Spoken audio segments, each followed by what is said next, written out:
Šis veido savimasažas yra skirtas tiems, kurie neturi laiko savimasažui, nes nereikia jokių specialių priemonių jam. Jį galite integruoti į savo ryto arba vakaro veido priežiūros rutiną ir tiesiog besitepdamas kremu galite praturtinti tą tepimąsi keliais judesiais ir taip gauti vizualią naudą savo veidui. Pagrindinė sąlyga yra švara. Švarus veidas ir švarios ką tik nuplautos rankos. Pirmiausia, prasitempiam. Taip mes geriau atversim limfos nutekėjimo kelius.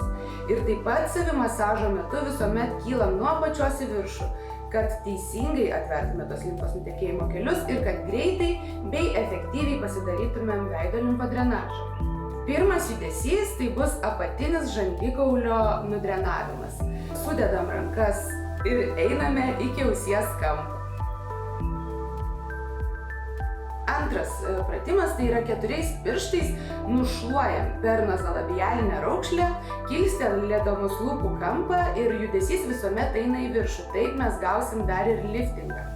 Trečias pratimas 2 rankomis pakaitomis suglostom skruostus iki ausies kampo. Šis judesys taip pat yra liftinguojantis ir limfodrenuojantis.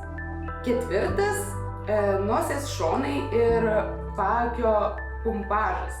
Tai yra nudrenuoti limfai, dažnai atsikeliam su patinusiais paakiais, tai šitas pratimas labai tinka rytui. Drenuojam iki smilkinio ir tuomet jau nudrenuojam iki raktikaulio per visą veidą.